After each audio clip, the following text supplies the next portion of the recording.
est-ce qu'au fond vous m'entendez? Oui, correctement? Parce que je ne serai pas tout le temps tout près du micro. Si je me mets comme ça, est-ce que vous m'entendez encore? Oui? D'accord, l'acoustique n'est pas trop mauvaise dans cette salle.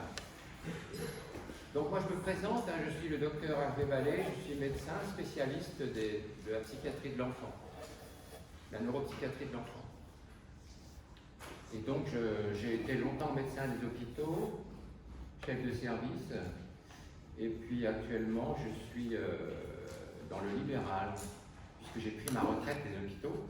Moi, je me suis installé à temps partiel dans le libéral, à Tours, où je vois surtout des enfants dans ma pratique. Des enfants qui ont des problèmes ou très peu importants ou très graves. Toute la pathologie infantile se présente au cabinet. Et je travaille avec des psychologues qui sont dans le même cabinet que moi. Et on se partage les tâches. Moi, je fais les premières consultations médicales, forcément. Et les psychologues font éventuellement. Moi, je fais des prises en charge aussi, et les psychologues font aussi des prises en charge. Et donc, justement, puisque je parle des psychologues, s'il y a des étudiants ici, je dois vous dire en première chose que cet enseignement est agréé formation permanente. C'est important parce que pour les étudiants qui voudraient passer des concours de la fonction publique, ce que beaucoup de psychologues font, eh bien, vous pouvez avoir des points du fait d'être présent à cet enseignement, ici. C'est-à-dire qu'à la fin de l'enseignement, au bout de la 10e séance, je donnerai des attestations de présence. Et vous pouvez présenter ça lorsque vous présenterez à des concours de la fonction publique, ça vous fait des points en plus. Parce que la plupart du temps, moi j'ai été jury très souvent dans les concours de la fonction publique de psychologue, et je sais comment ça se passe. C'est-à-dire qu'en fait, comment ça se passe, c'est que les gens se présentent tous avec un Master 2. Tout le monde a un Master 2, mais souvent, la plupart n'ont rien de plus que le Master 2. Et donc ils sont marrants, voilà, pour dire le mot quoi. Parce qu'il y en a qui ont un DU, alors ça lui fait des points en plus, etc. Et donc là, si vous assistez à cet enseignement, eh bien, vous avez des points en plus. Et donc ça vous démarque des gens qui n'ont que le Master 2. C'est pour ça que ça fonctionne. Hein. Ceux qui ont des concours de la fonction publique en n'ayant que le Master 2 n'ont pratiquement aucune chance d'être pris. Du fait de ceux qui ont des points en plus. Voilà, je ne sais pas si c'est juste ou pas juste que ce soit comme ça, mais c'est comme ça. En tout cas.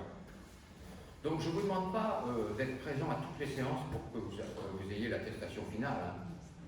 Si vous venez de manière un peu régulière sur 10 séances, hein, si vous en venez à 5 ou 6 sur 10, je vous donnerai l'attestation. Je ne vais pas vérifier à chaque fois que vous êtes là. Hein. Ce n'est pas du tout le genre de la maison. Je ne pratique pas de police de présence. Il n'y a pas de signature ni quoi que ce soit. Donc à la fin, je vous fais l'attestation. Sur l'attestation, il y a le numéro de formation permanente.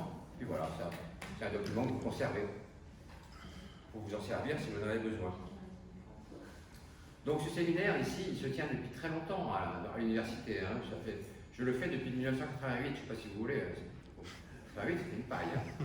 Donc j'ai commencé ça à la fac de médecine. Et puis je me suis déplacé ici parce que j'étais chargé de cours ici. Ça s'est fait comme ça. Donc j'ai quitté la fac de médecine et je me suis déplacé ici puisque j'étais chargé de cours dans le département de psychologie, où j'enseignais la psychopathologie de l'enfant. Voilà, pendant longtemps, hein, pendant près de 20 ans, j'ai fait ça. Ce qui fait que j'ai un amphithéâtre ici facilement, plus ou moins facilement, chaque année, pour faire ce séminaire. Voilà. Alors il y a une autre chose que je voulais vous dire, c'est que beaucoup d'entre vous n'ont pas forcément les moyens d'acheter les livres qui concernent le chapitre du jour, c'est-à-dire le séminaire, ben, c'est ça. Hein. L'angoisse. Et donc, l'association que je préside et qui gère ce séminaire, cet enseignement, offre à tous ceux qui le souhaitent le bouquin. Donc, il suffit que vous me disiez à peu près combien vous êtes en levant la main pour que je sache combien l'association va en acheter pour vous les donner peut-être dans 15 jours ou un peu plus tard. Ça dépend de la vitesse de la librairie, la boîte aux livres, pour nous fournir les bouquins qu'on leur recommande. Donc, a priori, vous seriez combien à peu près si vous levez la main? Je fais un compte grossier comme ça. Hein. j'en achèterai une vingtaine, une trentaine, et puis voilà, on verra. En tout cas, dites-le s'il y a des gens qui.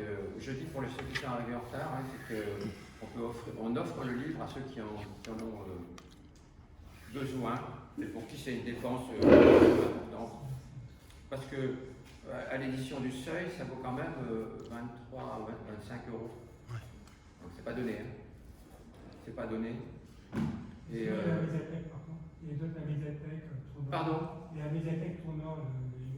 Oui, mais ils n'en ont pas 25. Hein, c'est ça. Dans la médiathèque, vous pouvez en trouver effectivement un exemplaire ou deux, mais pas plus. Hein. Donc il vaut mieux que vous l'ayez quand même. C'est mieux, quoi.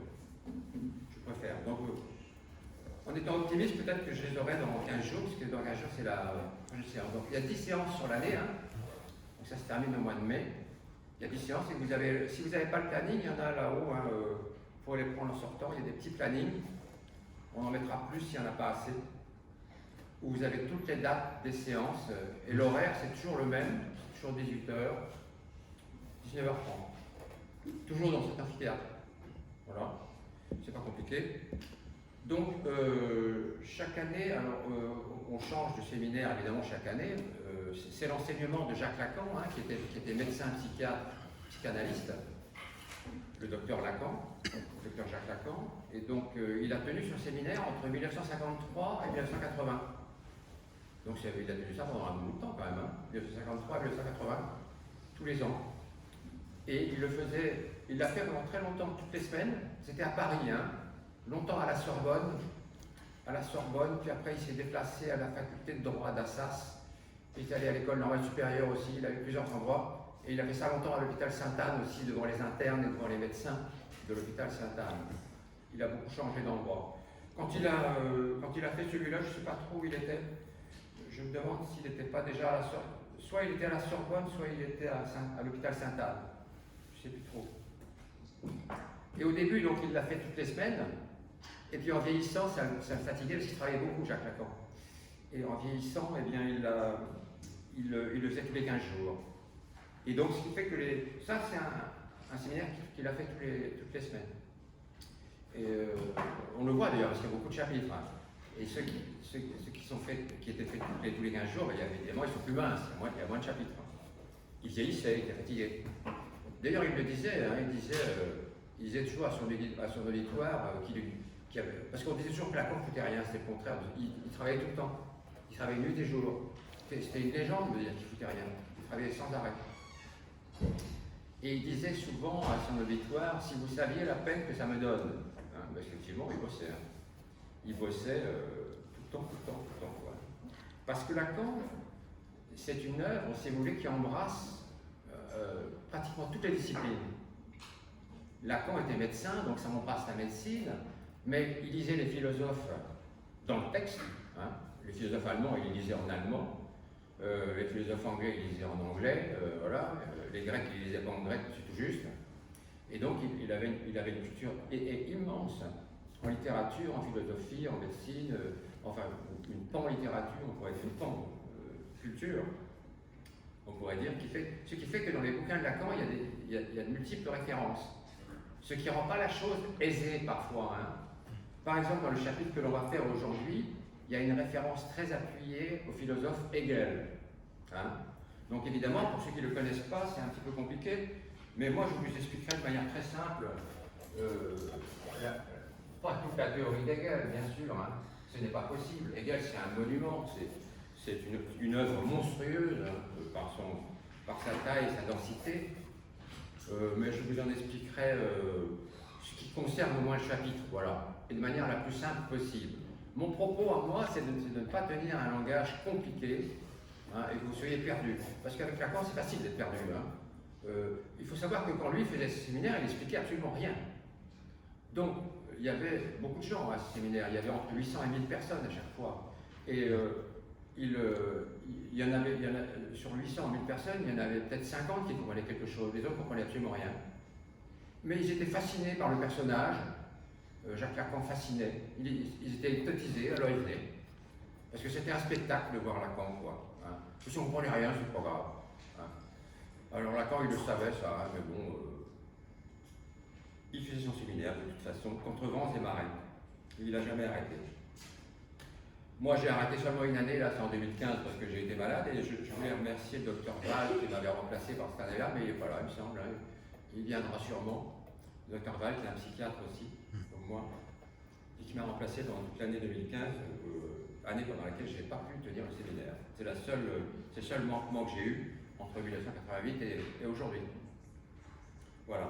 Donc aujourd'hui, on va étudier un des chapitres de ce livre-là, qui s'appelle L'angoisse. Hein, l'angoisse. Pendant toute l'année 1961-62, c'est ça, hein? Oui. 62-63. 62-63. Je vais vous le dire tout de suite. 62-63. Donc pendant toute l'année universitaire, puisqu'il était dans les universités, là, dans toute l'année universitaire, 62-63, il a parlé de la question de l'angoisse. Mais à sa façon. Bien sûr. Et donc, comme dans ce bouquin, L'angoisse, il y a beaucoup de chapitres, et que je ne fais que 10 séances, je ne peux pas faire tous les chapitres. Donc j'ai fait un tri arbitraire des chapitres, et je ne commence pas par le premier chapitre, je commence par le deuxième, et ainsi de suite, quoi. J'ai pioché un peu comme ça. Mais chez Lacan, ce n'est pas un problème, parce qu'il y a un fil rouge chez Lacan. Dans la théorie de Lacan, on peut prendre son séminaire de 53 et prendre le dernier de 1980, il est mort en 1981. Eh bien, le fil, il est là. Le fil, on pourrait tirer sur le fil et on retrouverait 1953. Il y a un fil rouge. C'est une pensée extrêmement structurée, Lacan, extrêmement solide. Une pensée d'une intelligence monstrueuse, comme disait Jean-Bertrand Pontalis, qui était un de ses disciples, psychanalyste, décédé il n'y a pas si longtemps que ça. Il disait Jacques Lacan a une intelligence monstrueuse. Effectivement, il y avait de ça. Il y avait de ça. Il transcendait souvent un petit peu les choses. Le problème, c'est que, effectivement, comme je disais tout à l'heure, beaucoup de gens ne comprenaient rien, quoi, parce qu'il n'expliquait pas. L'explication, pour lui, ça n'avait pas d'intérêt. Donc aujourd'hui, on va faire le deuxième chapitre. Le deuxième chapitre, alors dans le bouquin du Seuil, c'est la page 25 à la page 38, et ça s'appelle L'angoisse, signe du désir. C'est le titre du chapitre du jour, L'angoisse, signe du désir. Donc on va relier le phénomène de l'angoisse à la question du désir. Donc il va falloir à la fois définir l'angoisse et définir ce que c'est que le désir en termes lacaniens, mais pas seulement en termes lacaniens. On va aussi voir un petit peu comment Hegel en parlait de cette affaire-là du désir. Parce qu'il y a des proximités entre Lacan et Hegel, mais ce n'est pas vraiment la même chose quand même. Il y a des oppositions aussi. Vous connaissez sans doute un petit peu Claude Lévi-Strauss, hein, vous avez entendu parler de lui. C'était un anthropologue quand même très connu, mondialement connu, hein, Claude Lévi-Strauss, actuellement encore mondialement connu. Il assistait au séminaire de Lacan. Hein. Et donc, il avait dit à Lacan, mais ce que vous dites sur le désir, c'est exactement ce que dit Hegel. Et Lacan avait rétorqué, non, ce n'est pas la même chose, c'est même radicalement différent. Même si en apparence ça ressemble à ça, ce n'est pas la même chose. Et on va le voir et on va le comprendre facilement. Ce qui différenciait Lacan de Hegel dans l'approche du désir. Donc ce chapitre 2 s'appelle L'angoisse, signe du désir, donc voilà. Et alors il parle de l'enseignement, Lacan, il parle de l'enseignement et il se pose la question de savoir si la psychanalyse c'est enseignable. Oui, c'est une bonne question, hein, parce que c'est pas évident de savoir si la psychanalyse on peut l'enseigner. Et il dit, la psychanalyse, qu'est-ce que l'enseigner? Et il donne une réponse qui finalement est assez simple. Il dit, eh bien la réponse c'est moi puisque je l'enseigne. Hein. Donc voilà, c'était vu comme ça. Si je l'enseigne, c'est que c'est faisable. Mais il disait, un peu plus loin dans le chapitre, il dit, mais l'important c'est d'être simple. C'était bizarre qu'il dise ça, parce qu'il n'était pas simple lui, hein, dans sa verbalisation. Il était tout sauf simple, il était très compliqué. Mais il disait, il faut aller à la simplification la plus extrême, ce qu'il ne faisait pas. Mais vous allez voir pourquoi il disait ça aussi. Donc la question de l'enseignement, il l'a souvent posée, mais en fait il a toujours enseigné quand même. Il a enseigné de 1953 à 1980 sans arrêt. Sans arrêt. Et il faisait des conférences un peu partout dans le monde. Voilà, il allait aux États-Unis, il est en Amérique du Sud, il est en Italie, il allait partout, parce qu'il était très demandé. Donc, alors il disait quelque chose qui n'est plus vrai maintenant, il disait, il y a parmi nous des gens qui ne sont pas psychanalystes. Il n'y en avait pas beaucoup, la plupart des gens qui étaient là étaient des psychanalystes, et maintenant c'est l'inverse. Hein. La plupart des gens qui sont présents ici ne sont pas psychanalystes, du moins je pense qu'il y en a peut-être, je ne sais pas, je ne préjuge pas de ça, mais ça s'est inversé. Hein, ça s'est inversé. Mais de toute façon, ça ne change pas grand-chose parce que quelque part, un peu plus loin, il dit de toute façon, on arrive tous avec des références de toute espèce, extra-analytiques et psychologisantes. Donc de toute façon, il mettait tout le monde dans le même bateau, que l'on ait été psychanalyste ou qu'on ne l'ait pas été. Hein. On arrive tous avec des préjugés, voilà. Et donc, c'est comme ça. Hein. Alors il dit, pour aborder la question de l'angoisse, il dit c'est compliqué. On pourrait l'aborder de trois façons, voilà, de trois façons, l'angoisse. Et la première, ça serait de l'aborder, si vous voulez, avec le domaine de la psychopathologie. Le domaine de la psychopathologie, c'est-à-dire une approche ou névrotique, ou perverse, ou psychotique. Alors peut-être que ceux qui sont psychologues ou médecins comprennent très bien ce que ça veut dire. Pour les autres, névrotiques, nous sommes tous névrosés. Hein. Je suis aussi névrosé que vous, peut-être plus, et nous sommes tous névrosés. C'est-à-dire que nous avons des tendances souterraines à ne pas forcément aller toujours bien et à trouver des compromis. C'est ça être névrosé. Hein. Être névrosé, c'est trouver des compromis avec les difficultés de l'existence. Alors il y a des gens qui trouvent des compromis obsessionnels, par exemple en étant maniaque, hein, en vérifiant 10 fois que la lumière est éteinte ou allumée, que le gaz est fermé, etc., que la porte est bien fermée. Donc ça, c'est des compromis obsessionnels. Il y a des gens qui ont des compromis anxieux, des gens qui sont angoissés. Voilà. Le compromis, c'est l'angoisse, justement, hein, pour certaines personnes. C'est d'être angoissé. Et d'autres, c'est d'être pervers. Hein, d'être pervers. Alors, les perversions, c'est un terme qui a beaucoup été galvaudé. Autrefois, on mettait l'homosexualité dans les perversions, puis maintenant, évidemment, hein, on a quand même évolué sur ces choses-là, heureusement. Et donc, les perversions, il y en a toujours, bien sûr, hein, mais il y a des pervers, il y en a toujours. Mais la perversion est aussi un compromis avec les difficultés de l'existence. Alors, Lacan, il dit ceci, c'est que si on aborde la question de l'angoisse de cette façon-là, eh bien, ça va amener à rien du tout. Ça va amener à rien du tout. Parce qu'il dit, l'angoisse, ce n'est pas un vécu. Alors que quand on parle d'une névrose, hein, quand on dit qu'on est tous névrosés, on parle de notre vécu. Hein, on a des vécus de névrosés. Mais il dit, l'angoisse, ce n'est pas un vécu. L'angoisse, il dit, c'est un ressort. Alors, je vous expliquerai tout à l'heure pourquoi il dit, vous commandez tout à l'heure pourquoi il dit que c'est un ressort. Là, tout de suite, je ne vais pas vous dire pourquoi, mais vous allez comprendre tout à l'heure. L'angoisse, c'est un ressort. Donc, c'est pas un vécu. Alors que si on prend la psychopathologie classique, justement, celle qui est enseignée aux étudiants en médecine ou alors en psychologie, c'est de dire que l'angoisse, c'est l'attente anxieuse d'un événement douloureux, pénible qui va advenir. Hein, l'attente anxieuse. Donc ça, c'est un vécu. C'est un vécu. Donc, mais pour Lacan, il ne dit pas que c'est pas vrai. Il dit pas que c'est pas vrai. Il dit que c'est pas intéressant comme abord. Ça mènerait pas loin. Ça nous mènerait pas plus loin que le bout de notre nez, quoi, de naviguer comme ça. C'est pas la peine. Hein. Donc ça, il laisse tomber. Déjà ça, cette première approche. Après, il dit, la deuxième approche, ça serait de dire que l'angoisse est un affect. Un affect. Vous savez ce que c'est qu'un affect, globalement, quand même. Hein. Je n'ai peut-être pas besoin de faire un dessin. Un affect, c'est une espèce de ressenti, quoi. Hein. Une espèce de ressenti intérieur. Agréable ou désagréable, d'ailleurs. Hein. Vous pouvez avoir des affects. Affect, c'est proche du mot affection, finalement. Hein. Vous pouvez avoir des ressentis agréables et des ressentis douloureux. Par exemple, un deuil. Un deuil, c'est un affect désagréable. Hein. Et si vous avez il y a une naissance dans votre famille, ben c'est un affect heureux. Hein. C'est une sensation, sentiment de bonheur, etc. Alors, il donne des exemples, Lacan, d'affect. Il dit on peut être de mauvaise humeur, par exemple. Hein. On peut dire qu'on n'a pas le beau temps aujourd'hui, des choses comme ça, vous voyez ce que je veux dire. Hein. Ça ne va jamais comme on veut, vous voyez, des formules comme ça. Ça ne va pas comme je veux aujourd'hui. Hein. Ça va comme un lundi. On dit ça va comme un lundi, c'est un affect, ça. Un affect. Hein. Donc voilà. Hein. Mais ça, il dit une chose, c'est que quand on dit des choses comme ça, c'est pas qu'elles soient fausses. Elles ne sont pas fausses. Mais elles nous mènent, celle-là, pas plus loin que le bout de notre nez non plus. Hein.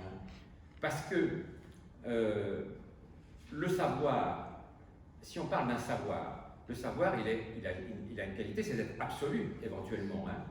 Mais le savoir absolu, on ne l'atteint pas. On ne l'atteint pas. Personne ne peut dire ici qu'il a un savoir absolu. Moi, je n'ai pas du tout un savoir absolu. J'ai un savoir extrêmement limité. Hein. J'ai un petit savoir sur Lacan et un petit savoir sur la médecine que je pratique. Mais contre moi, je n'ai pas de savoir. Le savoir absolu, ça n'existe pas. Un savoir qui serait en totalité, si vous voulez. Hein. Qui pourrait prétendre ça? Hein. Peut-être un psychotique, justement, peut-être un schizophrène pourrait dire qu'il sait tout. Hein. Peut-être. Mais pas un névrosé, justement. Hein. Les névroses, c'est peut-être aussi, justement, parce qu'on est carencé du côté d'un savoir de totalité. Hein. Ça nous pèse, ce manque-là. Hein. Et ça peut nous angoisser, bien entendu. Donc, il dit les affects, ça n'a pas tellement d'intérêt parce qu'on peut en faire un catalogue. C'est vrai, on pourrait faire un catalogue des affects. Voilà, un livre, on sortirait un livre qui se commençait par la lettre A, ça s'arrêtait par Z, et on aurait tous les affects de la Terre. Et on ne serait pas plus avancé parce qu'on ne peut pas faire une approche de l'angoisse avec un catalogue. Ça n'avancerait à rien. Ça n'avancerait à rien. En parlant de catalogue, ceux qui sont en psycho ou autres connaissent le DSM-4 ou 5, diagnostic statistique manuel, vous savez, qui recense toutes les pathologies qui existent sur Terre. Ben ça, c'est un catalogue. C'est un catalogue dont on se sert pour chiffrer telle ou telle pathologie. Voilà. Moi, ça m'arrive de m'en servir pour chiffrer quand je vais aller vite et que à la fin d'un compte rendu, je mets tel chiffre, telle lettre, etc. Mais ce n'est pas avec ça qu'on va pouvoir faire une approche intéressante de l'angoisse. C'est trop fermé comme système. C'est un système à tiroir qui peut avoir une certaine utilité normative hein, pour nommer, pour appeler telle chose par son nom, mais pas plus. Hein. Ça n'a pas plus d'intérêt que ça. Alors, la façon dont lui va s'occuper de ça, si vous voulez, Lacan, c'est de dire que il va parler de ressort. Alors voilà, c'est là on arrive à cette histoire de ressort. Et pourquoi est-ce qu'il dit ça? Eh bien, je vais vous l'expliquer tout de suite. Et de manière la plus simple possible. C'est un concept lacanien très compliqué, mais je vais vous expliquer de manière simple. Et mon propos, c'est toujours de faire simple, mais en ne trahissant pas, ou vraiment en essayant de ne pas trahir le texte lacanien, quand même. On peut être simple en ne le trahissant pas. C'est tout à fait faisable. Je vous le répète, je ne tiens pas du tout à tenir ici un discours de chapelle ou un discours d'élitisme. Et si vous ne comprenez pas ce que je dis, il faut me le dire, il faut me le faire savoir. Hein, que vous n'avez pas compris un truc, c'est que je me suis mal exprimé. Pardon. Est-ce que là, on est dans la troisième approche? Pardon. Est-ce qu'on est dans la troisième approche? Oui, tout à fait. Tout à fait. On est dans l'approche lacanienne maintenant, hein, la troisième approche. C'est une bonne question, vous voyez, hein, c'est genre que je ne voulais pas dire. Donc le ressort, pourquoi? Eh bien parce que si vous, en tant que sujet, ben, vous êtes sur Terre, vous arrivez sur Terre, vous naissez, mais vous pouvez vous poser la question de savoir ce qu'il y avait avant vous. Hein. Vous avez une antériorité. Vous avez une antériorité. Bon, voilà, ça c'est pas si compliqué que ça. Mais cette antériorité de vous-même, ben vous n'y avez pas accès. Vous n'y avez pas accès. Qu'est-ce que c'est que l'antérieur à vous? Moi, l'antérieur à moi, je ne sais absolument pas ce que c'est. J'en ai pas connaissance. Hein. Donc, cet intérieur est inconnu. Alors, comment faire? Puisqu'il faut quand même bien que nous soyons reliés à notre antériorité, d'une façon ou d'une autre. Il faut quand même bien que nous soyons liés à notre antériorité. Sinon, nous serions des espèces de, je ne sais pas quoi, d'êtres divagants, sans attache, sans attachement. Hein. Or, nous avons un attachement à cette antériorité. Et c'est ce que Lacan appelle, il appelle ça le trait unaire, le trait qui unit. Il appelle ça le trait unaire, le trait qui unit. Alors, si je redessine le sujet ici, là, hein, le sujet, son antériorité, il va être relié à son antériorité par un trait qui s'appelle le trait unaire, que Lacan appelle le trait unaire. Et cette antériorité, il l'appelle S1. Peu importe qu'il l'appelle comme ça n'a pas d'importance. Il aurait pu l'appeler X, Y, Z, il l'appelle S1. Pour lui, ça veut dire que c'est le signifiant premier. C'est le premier symbole, si vous voulez. Le premier symbole avant nous, auquel on n'a pas accès. Le premier symbole avant nous, c'est le S1 lacanien, et nous sommes liés à lui par le trait unaire. Alors, ce qui est un petit peu compliqué, si vous voulez, c'est que le sujet, vous voyez, donc il y a une espèce de barre là, entre le sujet qui existe et son antériorité.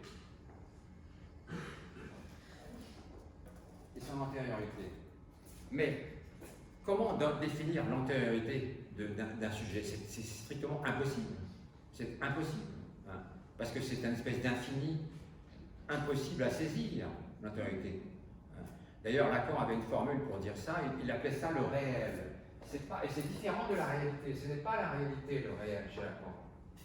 Le réel. Le réel, c'est ce qui n'est pas symbolisé, c'est ce que vous ne pouvez pas nommer. Vous voyez? C'est pas tellement compliqué. Hein? Le réel, c'est ce qui n'est pas nommé. Mais ça donne le vertige, hein, parce que ce qui n'est pas nommé, c'est infini. Et ça, vous n'y avez pas accès.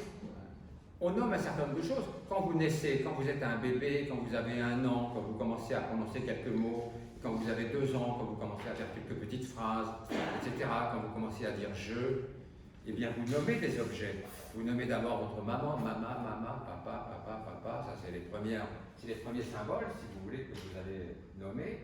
Et donc, vous allez vous constituer progressivement un stock de symboles.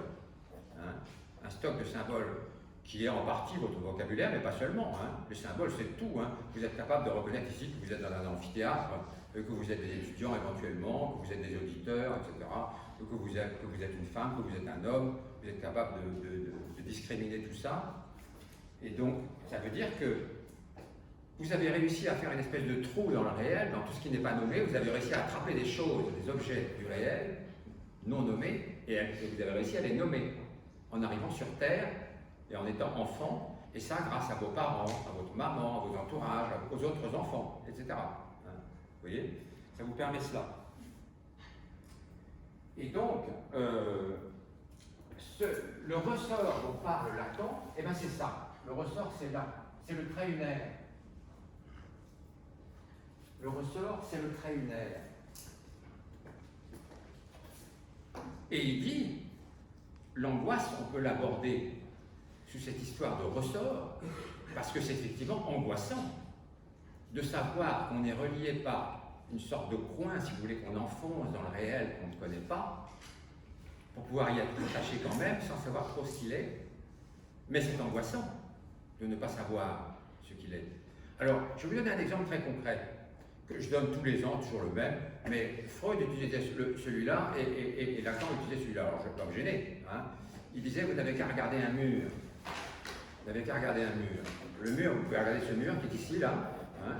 Voilà, couleur un peu olive, je ne sais pas quoi.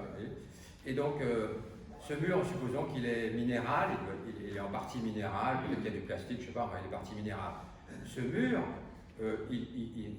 dans sa structure même, si vous voulez, dans sa minéralité, il était là bien avant vous. Hein. Il est là de toute éternité, on pourrait dire, presque à la limite. Hein. La minéralité de ce mur est là, bien antérieurement à vous. Hein. Et lorsque vous allez disparaître de cette planète, le plus tard possible, je vous espère pour vous, eh bien, le mur, il sera toujours là, même s'il est détruit. Il sera là en miettes, je ne sais pas où, dans une décharge municipale peut-être, où il sera toujours là, encore, dans un amphithéâtre qui sera un vieil amphithéâtre. Hein. Donc vous voyez que ce mur, à la limite, on pourrait lui donner une espèce de forme un peu humaine, anthropomorphiste, et dire que ce mur, il s'en fiche de vous. Il n'en a rien à faire de vous, ce mur. Et ça peut générer de l'angoisse. Ça peut générer de l'angoisse. Ça peut paraître bizarre, hein, mais de savoir qu'il y a tout un tas de choses qui nous préexistent et qui nous subsistent, eh bien ça peut nous angoisser. Et je vais vous donner un autre exemple encore plus, que je donne aussi tous les ans, encore plus simple, d'une certaine façon. Quand vous arrivez sur Terre, eh bien vous êtes un enfant, un bébé, quoi. Voilà, vous êtes un enfant. Et puis avant de naître, avant votre naissance, eh bien vous étiez déjà nommé. La plupart du temps, les enfants sont nommés avant.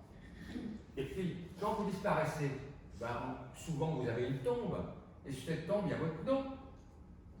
Il y a votre nom la plupart du temps, avec des dates.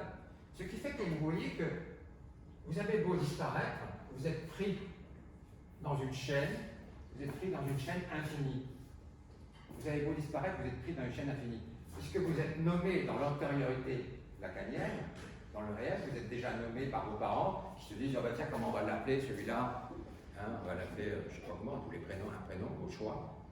Et puis après, quand vous allez défunter, eh bien vous allez encore être nommé hein, sur votre stèle, sauf si vous êtes jeté dans une fosse commune, mais bon, autrement, vous serez quand même nommé. Et donc vous voyez qu'il y a là, la question de l'infini, des deux côtés, elle se pose pour le sujet. L'infini. Et donc ça, cet infini-là, vous ne pouvez pas l'appréhender. Ce n'est pas possible, hein. Vous ne pouvez pas l'appréhender. Tout ce que vous pouvez faire, c'est à la limite demander à vos parents, oui, quel prénom vous auriez choisi pour moi, il y en avait d'autres que mon prénom, etc. Vous pouvez faire des petites enquêtes comme ça, mais ça ne va pas loin. Ça ne va pas très loin.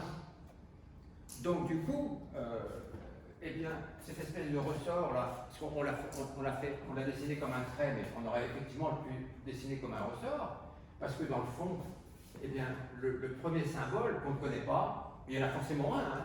On ne peut pas dire à Lacan que oui, mais ce que vous racontez, c'est des conneries, le premier symbole, il n'y en a pas eu. Ben si, il y en a forcément eu un, avant. Vous avez bien eu un avant vous. Hein. Un avant vous, il y en a eu un, forcément. Donc un S1, on peut le nommer autrement, on aurait pu le nommer X1, peu importe, ça n'a pas d'importance. Mais le S1, il a vraiment existé, il est là. Hein. On ne peut pas nier ça. Qu'on soit lacanien, on ne peut pas lacanien, on ne peut pas nier ça. Et donc, cette espèce d'antériorité radicale, eh bien, vous pousse un peu, mais tout en vous retenant, parce que en vous reliant à votre passé, au fait que vous étiez nommé déjà avant de naître, par exemple, et que vous continuez à être nommé après votre départ, votre disparition. Vous voyez, là, je vous ai expliqué une chose très complexe de Lacan, et je crois que je l'ai fait de manière simple, il me semble. Hein. Dites-moi si vous avez des difficultés. Hein. Par rapport à ce que je... Oui, pardon, allez-y. J'entends pas ce que vous dites là. Dans l'exemple que vous avez pris, ici, vous avez entouré le nommé, mais qu'est-ce qu'il y a du coup avant le nommé? Vous avez dit que c'était dans cet exemple-là. Qu'est-ce qu'il y a avant le nommé? C'est infini. Parce que le... Eh bien, justement, c'est ce que Lacan appelle le réel, c'est-à-dire ce qui n'est pas nommé. C'est ce qui n'est pas nommé. C'est ça qui est toujours là. C'est ce qui n'est pas nommé. Hein? On est pris dans un réseau essentiellement de choses qui ne sont pas nommées. On n'a pas la prétention de nommer grand-chose. Hein? C'est ce que je vous disais tout à l'heure. Hein? On a un stock de symboles à la naissance et que l'on fait croître avec le temps. Hein, avec notre vie sociale, affective, amoureuse, familiale, tout ce que vous voulez, on fait croître ce stock, mais il restera toujours limité ce stock. Hein. Il restera toujours entre deux bornes. Vous n'en sortirez pas. Et donc, tout ce qui est d'un côté ou de l'autre, c'est ce que Lacan appelle le réel, c'est-à-dire ce qui n'est pas nommé. Il avait une définition du réel que je vous donne, mais qui donne un peu le vertige, mais elle est très forte. Il disait le réel, c'est votre extériorité radicale. Le réel, c'est votre... Je vais l'écrire, parce que c'est une définition très forte. Et vous verrez que si vous y réfléchissez, vous la comprendrez très bien. Extériorité radicale, c'est-à-dire tout ce qui vous est extérieur. Tout ce que vous ne connaissez pas. Tout ce qui de vous est inconnu. Hein? Tout ce qui de vous est inconnu, c'est votre extériorité radicale, c'est ça le réel lacanien. Et vous voyez que ce n'est pas la réalité, c'est pas pareil. La réalité, c'est justement ce que vous arrivez à appréhender, à nommer. C'est ça votre réalité. Chacun a sa réalité. Hein. Moi, je n'ai pas tout à fait la même réalité. On a des réalités communes, mais pas complètement communes. On ne se superpose pas complètement, bien sûr. Hein. Donc, vous voyez que si on aborde les choses comme ça, finalement, on s'en sort pas si mal, et c'est pas si compliqué. Mais la question du réel, je suis d'accord avec vous, c'est pas une chose si simple. Hein. Surtout qu'on a beau y réfléchir, on peut pas vraiment l'appréhender, quoi. Hein. Une fois qu'on a dit que c'est ce qu'on ne peut pas nommer, ben on ne l'appréhende pas. On l'appréhende pas. Lacan disait d'ailleurs, il avait une image assez amusante par rapport à ça. Il disait le réel, on ne peut pas en faire des bracelets. Hein. On ne peut pas. On ne peut pas attraper le réel et en faire des bracelets comme on fait des bracelets de fleurs, des bouquets, si vous voulez. C'est pas possible. Et ça s'échappe. Ça s'échappe parce que c'est infini. C'est même pas l'univers, si vous voulez, parce que il y a eu des moments où il a dit oui, c'est l'autre des astres et tout ça. Mais même ça, ça colle pas. Hein. D'ailleurs, même l'univers, on ne sait pas trop ce que c'est, parce qu'on dit que l'univers est en expansion. C'est que l'univers croît tout le temps. Hein. L'univers avance tout le temps. Donc, voilà, ça donne aussi le vertige, quoi. Hein. L'univers, d'une certaine façon, il est en expansion dans le réel, dans ce qui n'est pas nommé pour nous. Parce qu'on ne sait pas. Les confins de l'univers, on ne les connaît pas. Est-ce qu'on les connaîtra un jour? J'en sais rien. J'en sais rien, j'en doute un peu, mais je ne veux pas m'avancer là-dessus parce que c'est quand même pas ma spécialité. Hein. L'astrologie, l'astronomie, c'est pas ma spécialité. Donc, le ressort, il l'appelle aussi, le ressort qui est là, il l'appelle aussi la clé. La clé, la clé. Et savoir ça, eh bien pour nous, c'est angoissant, si vous voulez. Il y a des gens qui font des épisodes qu'on appelle des épisodes délirants ou des épisodes dissociés, parce que justement, ils sont confrontés à ce questionnement sur eux-mêmes d'où ils viennent et où ils vont, et ça les met dans des états d'angoisse aiguë, des acmés d'angoisse insoutenables, quand ils se posent la question du réel. Si vous vous posez la question à vous-même de votre radicale extériorité ou de votre extériorité radicale, ça va vous donner le vertige. Hein. Ça va vous donner le vertige parce que vous n'allez jamais pouvoir arriver à cerner ce concept-là.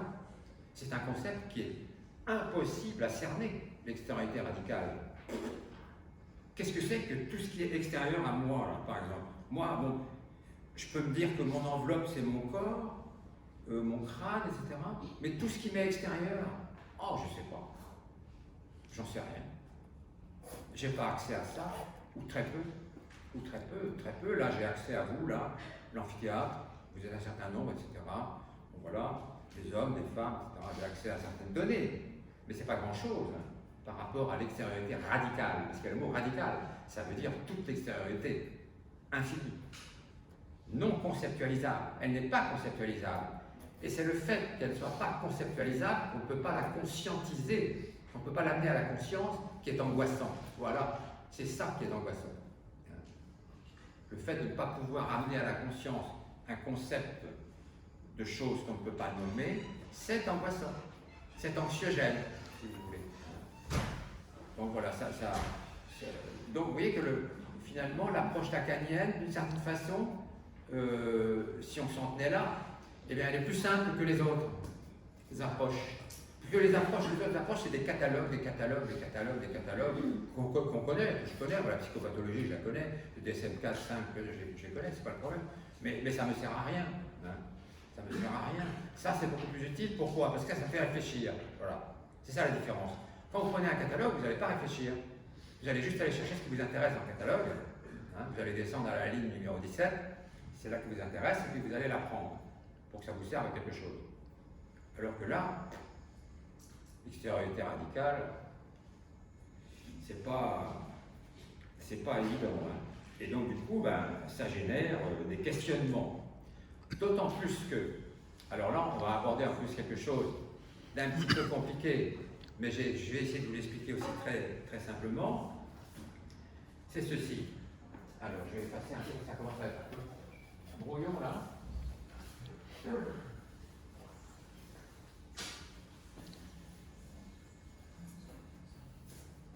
Voilà.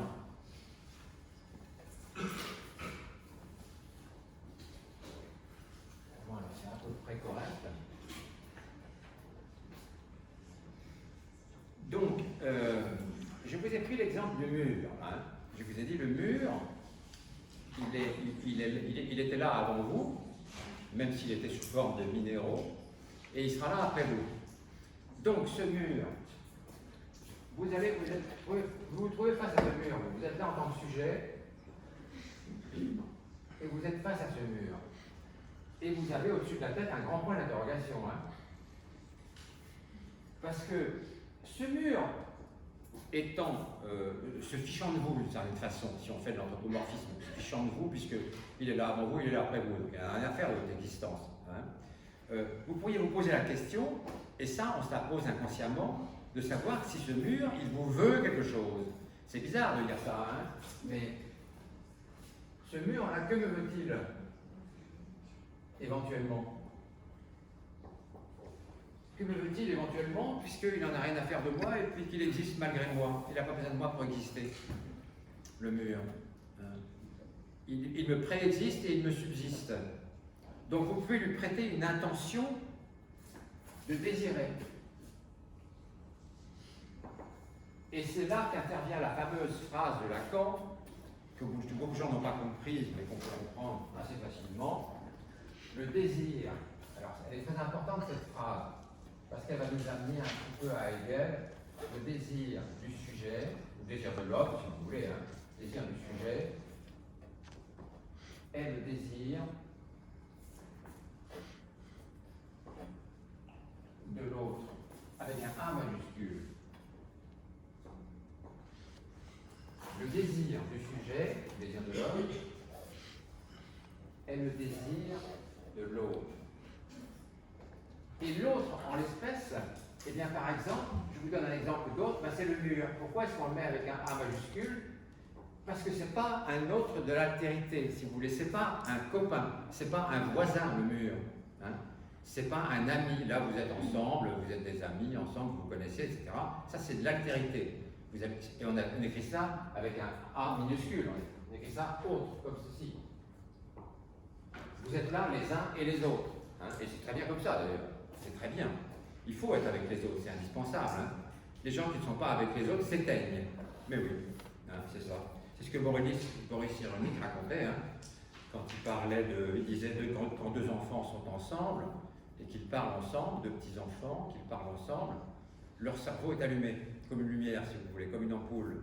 Et ça, on le voit à l'IRM. Hein, c'est-à-dire que les neurones sont vraiment excités. Et si un des deux enfants s'en va, il va se promener, par exemple, un enfant qui reste tout seul, son cerveau s'éteint. Je ne dis pas qu'il tombe dans le coma, hein, non, il ne faut pas exagérer. Mais son cerveau s'éteint au sens de l'IRM du mot, si vous voulez, on voit que les neurones cessent de fonctionner ou ne fonctionnent plus. Très peu. Hein, très peu. Donc c'est tout ça pour vous dire que l'altérité avec le petit autre, elle est indispensable. Elle est indispensable pour les enfants. S'il n'y en a pas, eh bien ils deviennent, enfin je veux dire ils deviennent, non c'est pas le terme qu'ils veulent, mais ils seraient autistes sans aucune altérité. C'est ce qui leur arrive d'ailleurs. Hein. L'altérité est compliquée pour les enfants autistes. Très complexe. Elle ne fonctionne pas bien. On peut l'améliorer grandement. Hein. On peut l'améliorer grandement avec le temps, avec les soins que l'on prodigue. Mais au départ, l'altérité chez les enfants autistes, c'est pas ça. Hein. Donc, c'était pour dire que quand il parle ici de l'autre là, ce n'est pas l'autre de l'altérité. Ce n'est pas l'autre, ce n'est pas le voisin, ce n'est pas l'ami, ce n'est pas le copain, etc. Ce n'est pas ça, ce n'est pas l'enfant qu'on a en face de soi, c'est l'ensemble des symboles, l'ensemble des signes, si vous voulez. L'ensemble des symboles, l'autre. Et donc, cet ensemble des symboles, qui peut s'apparenter un peu au réel dont je vous ai parlé tout à l'heure, hein, parce que Lacan les distinguait, mais bon, moi je les distingue pas tant que ça finalement. Hein. L'autre et le réel, c'est un peu la même chose. Hein. Et donc l'ensemble des symboles, ben, on n'y a pas accès. On n'y a pas accès. On est toujours manquant par rapport à ça, si vous voulez, par par rapport à... Il y a toujours un manque. Il y a toujours un manque. Et du coup, si ce mur-là est du côté de l'autre et que vous lui prêtez une intention, que me veut-il? Eh bien, vous avez désiré connaître son désir.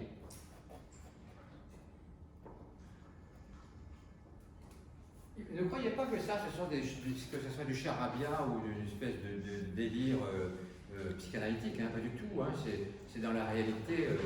Moi, je l'observe avec les enfants dans la clinique, hein, aussi bien quand j'étais à l'hôpital que quand je suis dans mon cabinet. Hein, j'observe ces moments d'angoisse de l'enfant quand il est face à des interrogations sans réponse. Sans réponse. Hein.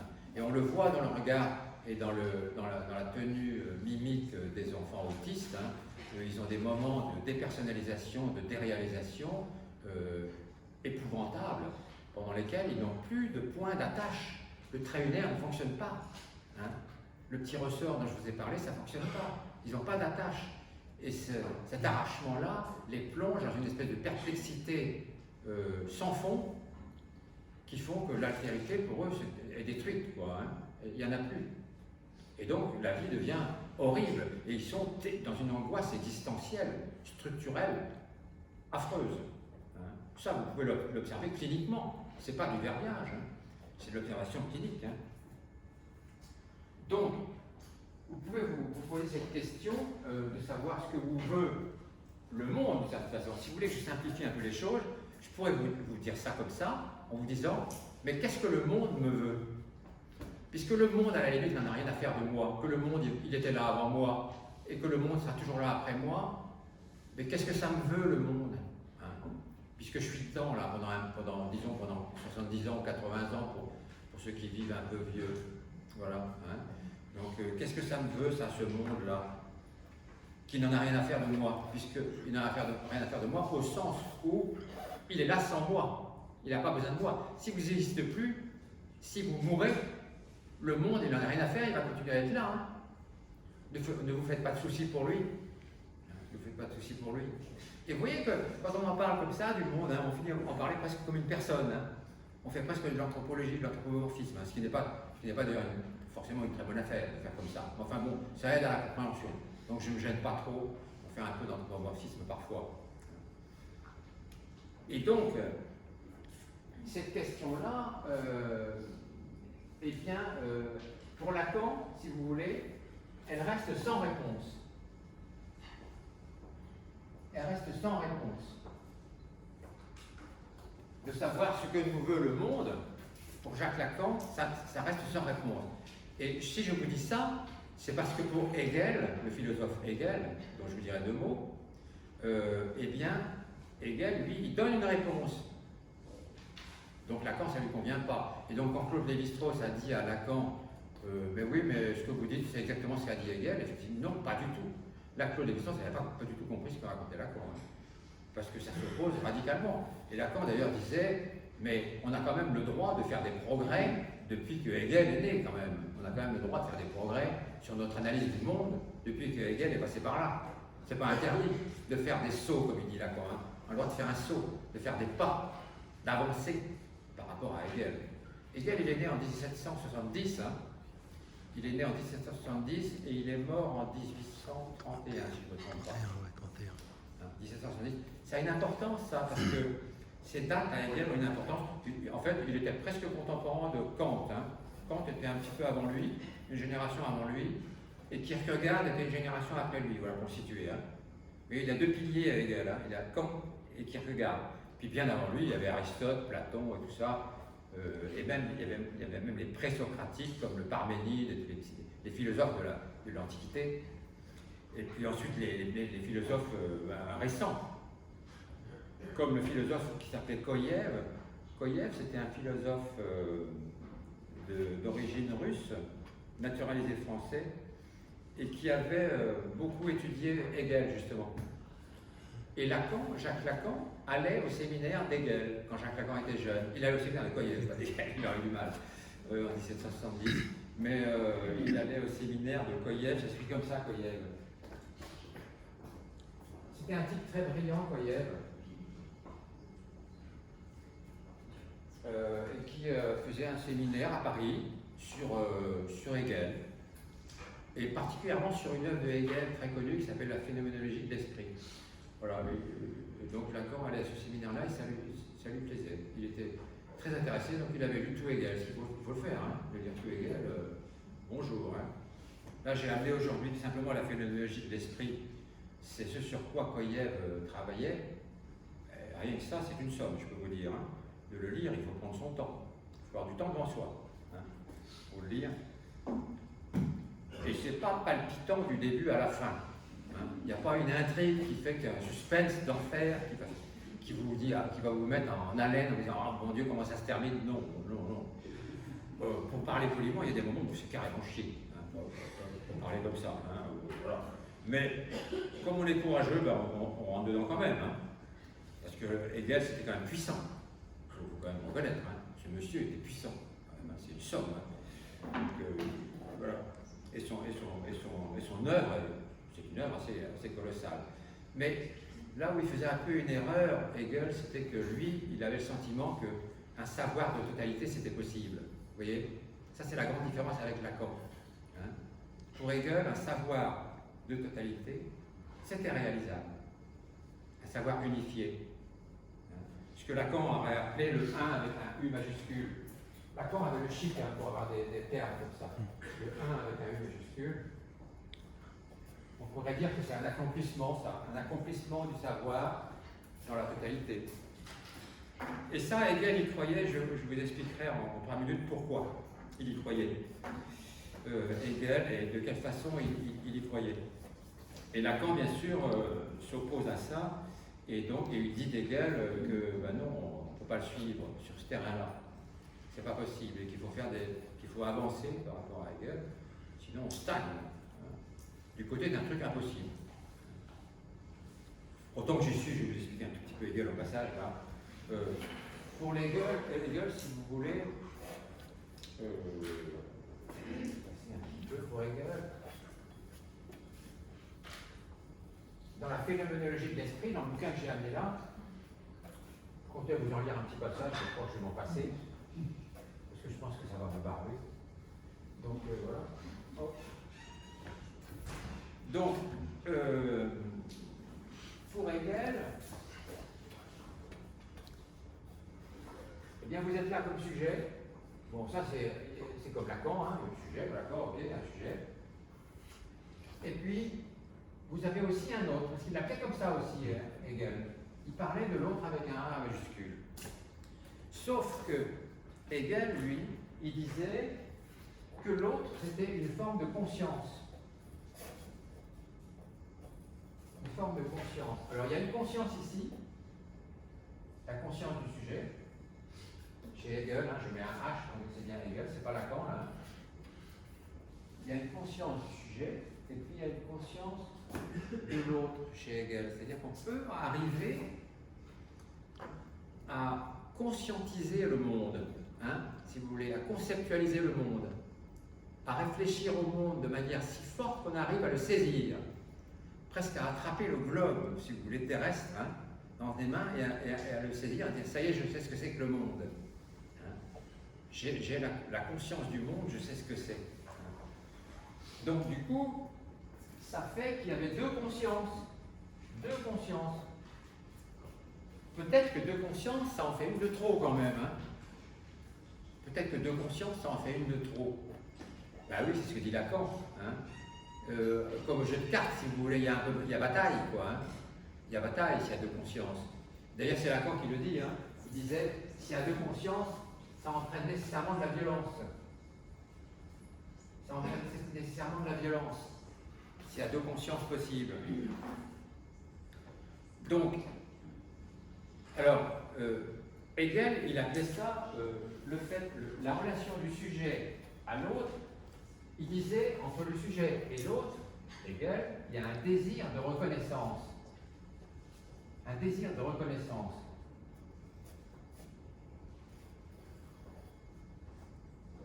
C'est la seule chose d'Hegel que je vous expliquerai aujourd'hui, et c'est déjà pas mal, c'est bien suffisant. Le désir de reconnaissance, et le désir de reconnaissance, il est expliqué dans quoi? Eh bien, dans la phénoménologie de l'esprit, justement, dans ce bouquin-là. C'est là-dedans que Hegel, si vous voulez, montre l'évolution de la conscience et des consciences. Hein.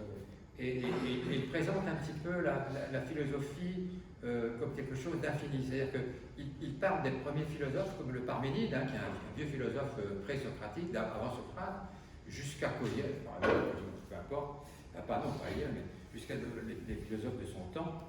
Et il dit que finalement, les philosophies qui ont été instruites par ces philosophes-là sont les unes dans les autres. Et donc ça fait qu'un seul, si vous voulez.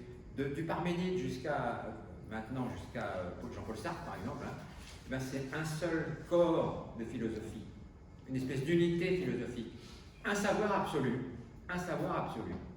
Hein. Donc c'est là où Lacan et Hegel ne sont pas d'accord. Hein. Parce que pour Lacan, ça n'est pas réalisable, cette histoire-là. Ça n'est pas réalisable, un savoir absolu. C'est pas possible. Donc Hegel, le désir de reconnaissance, pour Hegel, c'était quoi? Alors, l'autre, on va l'appeler plutôt le monde, hein, pour que ce soit plus simple pour vous. Le monde. C'est que pour Hegel, le sujet, à mon avis, a besoin que le monde le reconnaisse comme existant. Voilà. Vous auriez besoin que le mur vous dise que vous existez. Ça vous rassurerait. Puisque lui est éternel, ça vous rassurerait de vous dire que vous existez. Hein, bien sûr. Qu'il vous dise cela. Ça a l'air délirant, ça, mais c'est pas délirant du tout. Hein.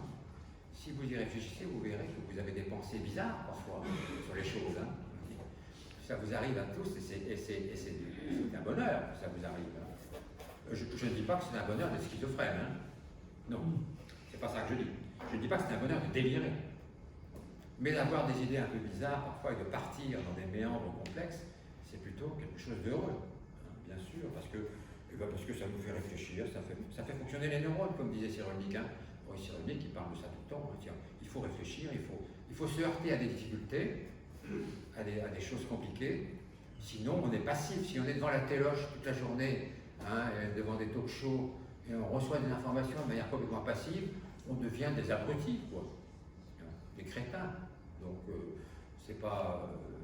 j'ai rien contre la télé. On peut regarder des talk shows de temps en temps et c'est pas désagréable, c'est pas ce que je veux dire. Mais si c'est notre seule nourriture culturelle, c'est extrêmement appauvrissant avec le temps. Parce que vous ne participez pas. Vous ne participez pas. Alors que là, dans ce cours, et dans bien d'autres, il n'y a pas que celui-ci, eh bien vous participez, puisque vous écoutez. Hein, vous écoutez, éventuellement vous posez des questions, vous avez le droit, hein, quand vous voulez, bien sûr. Hein. Et voilà, donc il y a une espèce d'interactivité quand même, hein, qui fait que, voilà, ça vous élève, quoi. Ça vous élève. Donc, le désir de reconnaissance, c'est que le monde nous reconnaisse comme existants. J'existe. Que le monde nous dise j'existe. Qui nous rassure là-dessus. Que le monde nous rassure là-dessus, sur le fait que j'existe. Mais le problème, c'est que pour que le monde nous rassure sur le fait que j'existe, il faut que le monde soit une conscience. S'il n'est pas une conscience, il ne peut pas nous dire ça. Hein, il faut qu'il soit une conscience, le monde. C'est ça ce que dit Hegel. Hein. Il faut qu'il soit une conscience. Oh, pour Lacan, ça n'est pas possible, ça. Ça n'est pas possible. Le monde n'est pas une conscience. Le monde n'est pas un jeu. J-E. Et d'ailleurs, Lacan avait aussi repris la formule, vous savez, je pense donc je suis, de Descartes. Hein, vous savez, vous la connaissez cette formule. Tout le monde la connaît. Hein, je pense donc je suis. Et Lacan, eh bien, je pense donc je suis, c'est exactement une théorie hegelienne. Hein, exactement. On peut dire que Descartes était hegelien, parce que Descartes était post-hegelien. Hein. Donc, c'était après Hegel, bien après. Et donc, je pense donc je suis. Je pense donc je suis. Eh bien, pour Lacan, c'est une absurdité. C'est une absurdité totale. C'est une imbécilité pour Lacan. C'est une bêtise. Parce que quand on dit je pense, donc je suis, ça veut dire que l'on se crée soi-même. on se crée soi-même, comme si on était Dieu. Le premier jeu, si vous voulez, le premier jeu ici de je pense, crée le deuxième jeu de je suis. Donc on est dans une position divine à pouvoir se créer soi-même. Ce qui n'est pas possible. Hein. Et Lacan disait textuellement, on ne peut pas se créer soi-même. C'est sa phrase, hein. On ne peut pas se créer soi-même. Ce n'est pas possible. Et donc le je pense, donc je suis ne tient pas la route une seconde. Le premier jeu ne peut pas créer le deuxième jeu. Et on se retrouverait dans un système hegelien où il y aurait deux consciences. Il y aurait deux consciences distinctes qui seraient en opposition. C'est pas possible. Et donc, du coup, évidemment, quand on pense les choses comme ça, on est tranquille. Hein. Quand on pense les choses comme Descartes, on dit je pense donc je suis. Il n'y a plus qu'à les roupiller après. Hein. Il n'y a plus qu'à les ronfler, puis voilà, c'est bon, ça, je pense donc je suis. Donc on est raccord, on est tranquille, on est apaisé, il n'y a aucun problème, il n'y a pas de souci, on n'est pas angoissé. On n'est pas angoissé. Sauf que pour Lacan, ça ne tient pas la route. Hein. Donc c'est pas avec une phrase comme ça qu'on va expliquer l'angoisse, parce qu'il n'y a pas d'angoisse là-dedans. Je pense donc je suis, c'est je suis pépère, je pense donc je suis. Hein. Donc, et donc, je suis pépère chez Hegel aussi, hein, puisque j'ai un désir de reconnaissance, le monde me reconnaît. Hein. Le monde me reconnaît. Alors, chez Hegel, comment est-ce que le monde me reconnaît? Eh bien, Hegel disait c'est par le travail, par exemple. Alors, le travail, pour lui, ce n'était pas exactement le travail au sens de produire quelque chose. C'était le fait de vouloir modeler un petit peu le monde à notre image. Hein. De dire, oui, mais je suis comme ça, mais dans le monde, c'est aussi comme moi, un petit peu. Hein. Et donc, si le monde est un petit peu comme moi, par exemple, je ne sais pas, moi, quel exemple prendre? Si vous vous dites, je suis croyant, par exemple, ce que je ne dis pas, hein, je ne suis pas en train de critiquer quoi que ce soit, je suis croyant, eh bien, le monde va vous renvoyer le fait que vous êtes croyant, donc vous allez laisser votre empreinte de croyant dans le monde, et donc le monde va vous renvoyer cette empreinte-là, et donc va vous dire, ben, j'existe puisque j'ai mon empreinte de croyant dans le monde. Vous voyez, c'est un exemple un peu bateau, mais il est parlant, quoi, hein. Mais on pourrait en trouver comme ça des centaines d'exemples. Hein. Quand un enfant, je vais en donner encore plus simple, quand un enfant fait un dessin, moi je ne demande pas aux enfants de faire des dessins, mais je leur dis, ils voient des feuilles blanches sur mon bureau, puis des crayons de couleur, des pastels, des machins comme ça. Donc s'ils me demandent de dessiner, ils dessinent. Voilà. Mais je ne leur dis pas dessine. Je leur dis pas, c'est qu'un or, tu dessines. Hein. Non, ils dessinent s'ils veulent. Alors quand un enfant dessine, eh bien quelquefois, il me donne le dessin à la fin de la séance. Pas toujours. Il y a des enfants qui gardent leur dessin. Et dans ces cas-là, il ne faut pas le reprendre. Hein. Il faut leur dire, laisse ça ici, hein, c'est à moi, c'est mes crayons. Hein. Non, il faut leur laisser, ils prennent leur dessin. Mais il y en a un qui le donne, qui s'approche de vous et il le donne. C'est une espèce de don, une espèce de cadeau qui vous donne. Et donc, en faisant ça, comme ils vous prennent pour une espèce d'autre, l'enfant vous prend pour un autre avec un majuscule, hein, parce qu'il suppose que vous avez un savoir colossal qu'il n'a pas, l'enfant. Et même les adultes ont quelquefois cette idée-là par rapport au psychiatre, hein, que le psychiatre a un savoir qu'ils n'ont pas, et que comme ça ils vont se connaître bien grâce au psychiatre, alors que le psychiatre ne fait absolument rien. Hein, enfin, donc c'est vrai. Moi j'ai un savoir de psychiatre, c'est-à-dire nul. Quoi. Donc je travaille, c'est mon expérience qui fait que je travaille plus ou moins bien. Mais ce n'est pas mon savoir universitaire. J'ai fait des études longues, hein, parce que la psychiatrie, il faut faire médecine, après l'internat, après il faut faire la psychiatrie adulte, et après la psychiatrie enfant. Alors ça fait bac plus 13, ça fait long. Hein. Alors je dis bac plus 13, oh là, quel savoir monstrueux il doit avoir. Non, que dalle. C'est nul. Hein. C'est vraiment une pichenette, quoi. Donc l'enfant, quand il va vous donner son dessin, il va penser que vous avez ce savoir immense là.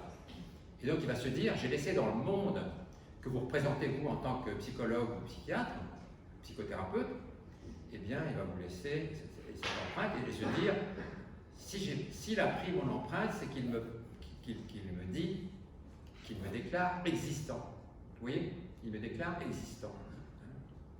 Il me reconnaît comme existant. Et bien ça, c'est la théorie de Hegel. C'est la théorie de Hegel qui ne fonctionne pas chez Lacan. Qui ne fonctionne pas chez Lacan parce que chez Lacan, le rapport et c'est ce que je vous disais au tout début de cette intervention d'aujourd'hui, hein, le rapport du sujet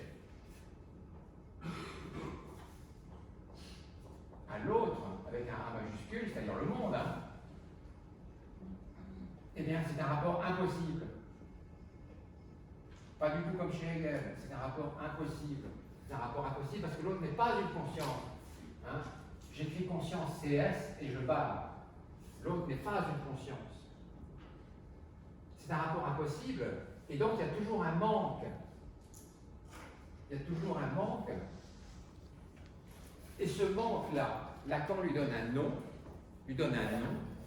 et je vous le donne parce qu'il est quand même important pour la suite.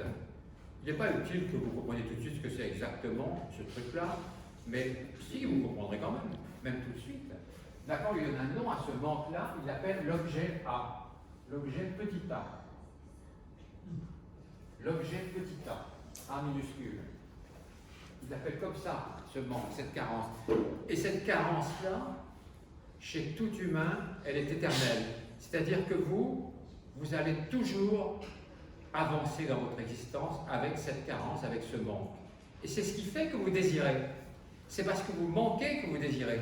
Si vous ne manquiez de rien, vous ne désirez plus.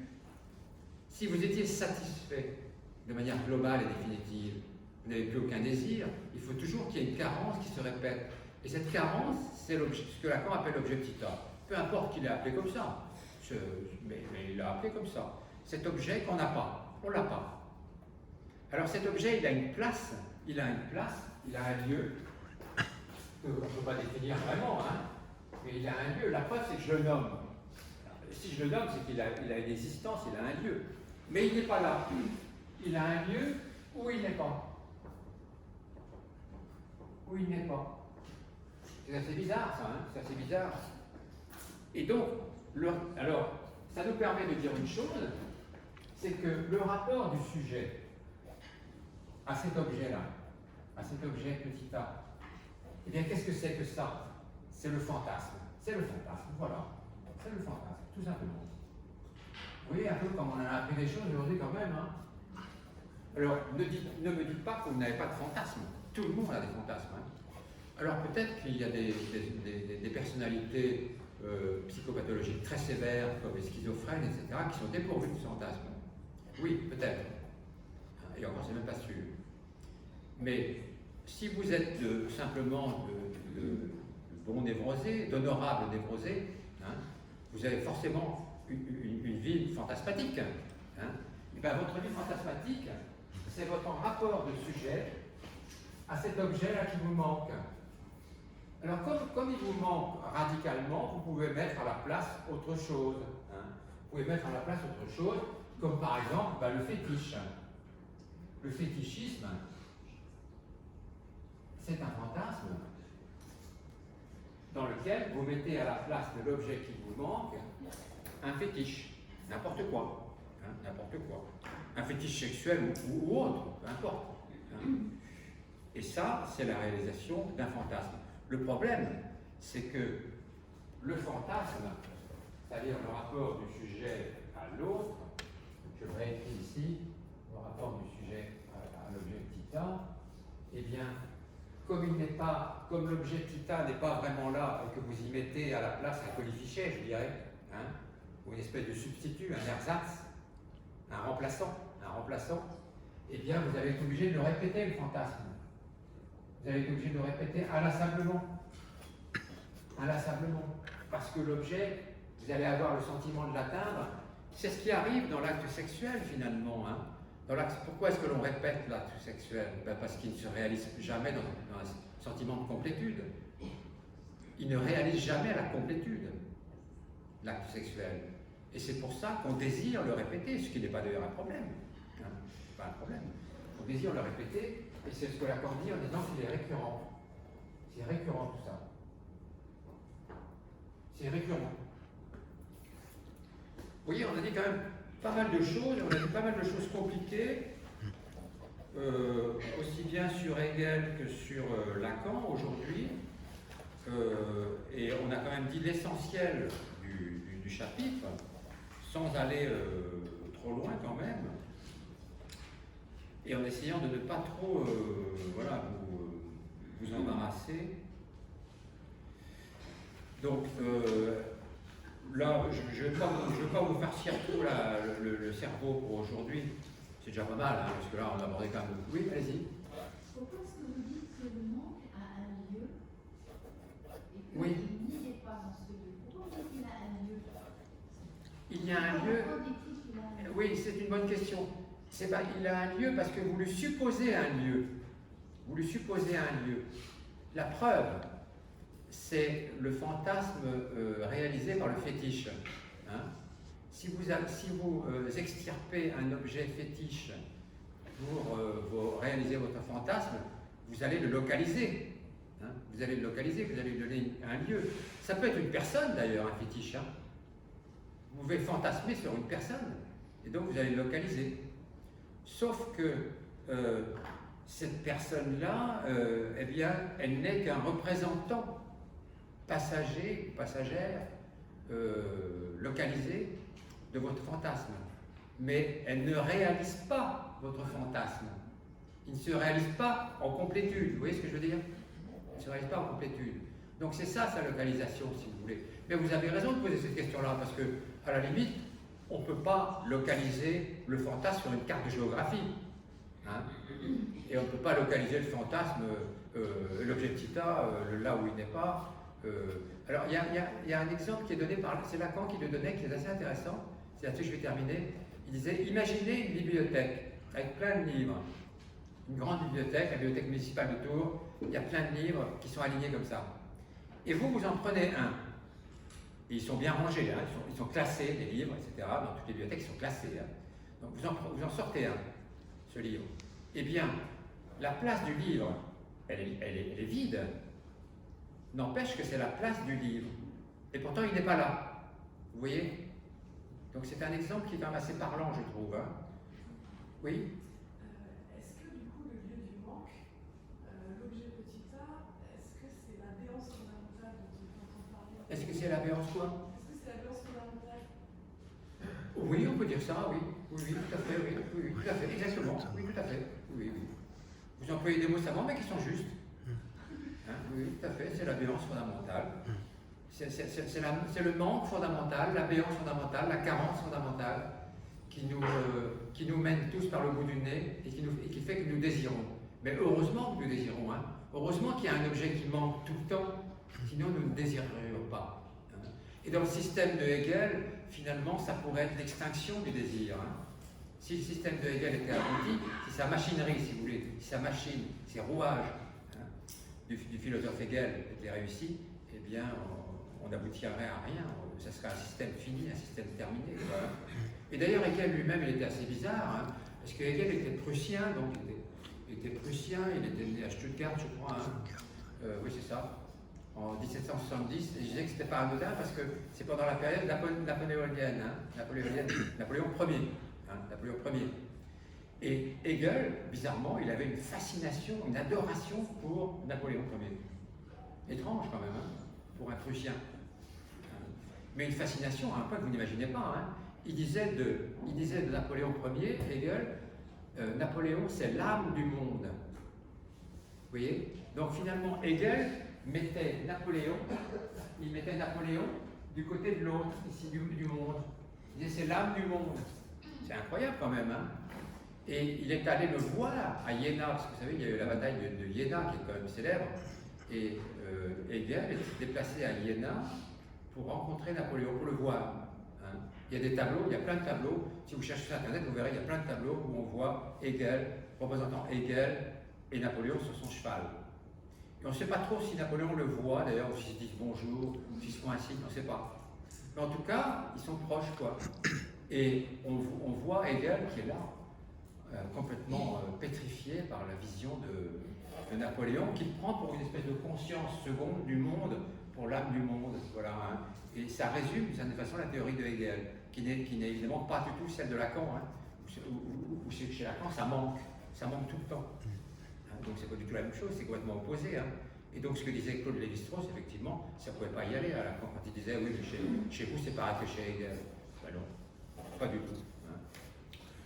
Donc voilà, pour aujourd'hui, je vais m'arrêter là parce que je vous ai quand même assez abreuvé de choses un peu compliquées. Donc la prochaine séance a lieu dans 15 jours. Et il y a des chapitres qui sont quand même un peu plus amusants que celui-là. Hein. Celui-là, il est assez aride. Je reconnais, hein. Il est plutôt aride. J'ai essayé de vous le rendre le moins aride possible, mais il l'est, textuellement parlant. Donc, dans 15 jours, c'est la prochaine séance. Voilà. Et donc, j'espère que j'aurai les bouquins dans 15 jours. Ça dépendra de la boîte aux livres et de leur rapidité. Voilà.